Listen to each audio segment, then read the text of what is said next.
In section 6.3, we're beginning our talk with exponential functions. This is the general format of an exponential function. Y equals some number a times some number b to the x power. So generally, x represents the time or the number of times that we apply this exponential pattern. A is going to be your y-intercept or your starting point, and b is called the base of the exponent. That represents your growth factor or decay factor. So exponential functions are a little different than what we've been working with in the past. An exponential pattern means repeated multiplication. Our exponential graphs are going to look like this. They have a flat section and then curve to a really steep part. So we have some curves that as they go to the right, they curve away from the x-axis. That happens when we're multiplying by a large number greater than 1. What happens when we multiply by a number greater than 1? The value increases, so our y value is going to go up or move away from the x-axis. They may also start on the left side at a high y value and then decrease and flatten out along the x-axis. That happens because when our b value is very small, so when it's between 0 and 1, we're multiplying by a small number. Well, when you multiply by a small number, say 1/2, the y value will get smaller. It will decrease, so it will come closer towards the x-axis. Something to note is that an exponent is not the same thing as multiplication. 5 to the fourth does not mean 5 times 4. We know that 5 times 4 means 5 times 5 times 5 times 5, or 5 plus 5 plus 5 plus 5 plus 5, and that is just 20. But a uh, exponent, 5 to the fourth, means that we're taking 5 and multiplying it 4 times. So 5 to the fourth means 5 times 5 times 5 times 5, which is 625. That's a much larger result than 5 times 4. We've been working pretty much just with linear functions up to this point. Most typical format is slope-intercept form, where we have multiplication of some number with x. So we see that repeated addition or subtraction pattern that you'd see up here. Y changes by repeated addition or subtraction. Exponential functions, because the x or the independent variable is in the exponent, that means that we see a repeated multiplication or division in our y values. So let's look at what that um, ends up being. If we want to determine between these, is it exponential or linear, I like to encourage students to work backwards to find the pattern. So if, for example, I say, let's work backwards, so 4 minus 8. Well, what is 4 minus 8? That's negative 4. So did I go minus 4 to get from 8 to 4? Sure, that works. 8 minus 4 is 4. But does that work from 4 to 2? 4 minus 4 would not be 2. So our pattern is not one of repeated addition or subtraction. So now let's test, is it repeated multiplication? Well, what is 8 divided by 4? 8 divided by 4 is 1/2 or 0.5. So did we multiply by 0.5? 8 times 0.5, or half of 8 is 4.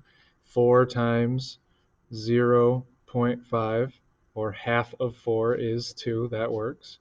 2 times 0.5 is 1. So we found by dividing back, by subtracting backwards, and then trying to apply that pattern the rest of the way, That is not linear, but we divided backwards, found a multiplier to get from 8 to 4, and then checked the rest of the way.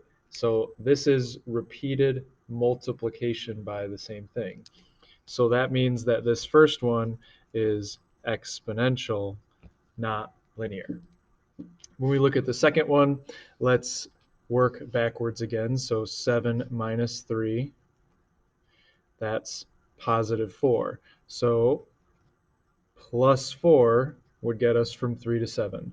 Does that work from 7 to 11? 7 plus 4 is 11. 11 plus 4 is 15. So we have repeated addition. So number 2 is linear. My explanation would be something like y changes by um, adding 4. So that is an explanation for why that's linear. For number 1, my explanation might be y changes by repeated multiplication. There's a good explanation for why that is an exponential function. So take a look at 3 and 4, give each of those a try, and then unpause your video. In number 3, hopefully you found that this is a linear function. Looking from 9 to 12, 9 minus 12 is negative 3, and then 9 minus 3 is 6, 6 minus 3 is 3, so that makes this a linear function due to its repeated addition. When I look at 4, I don't necessarily need to divide 0.5 by 0.125. I can do work backwards at any point on the table. So I did 8 divided by 2 gives me 4, which means 2 times 4 gets me to 8. Does that work the rest of the way? So is 0.5 times 4 2? Yes, that works. Is 0.125 times 4 5? Yes, that works as well.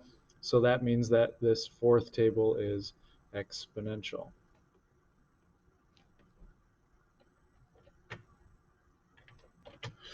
So the next piece says evaluate the function for the given value of x. So what that means is we'll take this value for x, substitute it into the equation. So this one becomes y equals 3 to the 5th power, which remember, that means 5 threes multiplied together.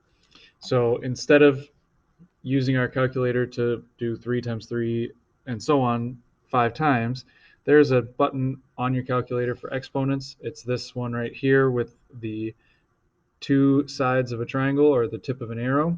And I would just type in 3, then hit that button. 5, that means 3 to the 5th power. So in this case, y equals 243. I could have done 3 times 3 times 3 times 3 times 3, and I still get 243.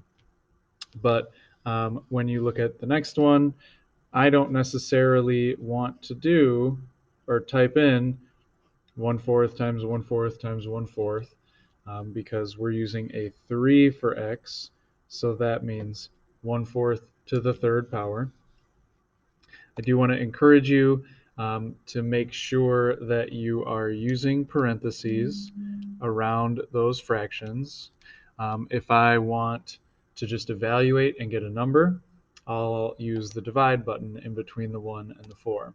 So that tells me that y is approximately 0.016. If I want to know as a fraction, then I can just do 1 and then use the ABC button, 4, and then do to the 3rd power. And it tells me that it's 1/64. So depending on what context you're doing or whether you want a fraction or a decimal, that might change how you type things in. Number 7 has 3 times 4 to the x. Now, a really common mistake is students try to distribute or multiply first, but remember our order of operations. First thing we need to do is the exponent. So that is your first step, is evaluating the exponent if you're doing this separately. So really what I have here is 3 times 4 to the 4th power, because we're using a 4 for x. So I am not going to do 12 to the 4th power because I need to do the exponent first. So 4 to the 4th times 3 is 768. You could also type this whole thing in just as it appeared, but with a 4 as the exponent. 3 times 4 to the 4th, and you'll end up with the same thing. So you can just type it in exactly how the equation looks when you're using your calculator. We will use evaluating to create some graphs of exponential equations in the next video. Thank you.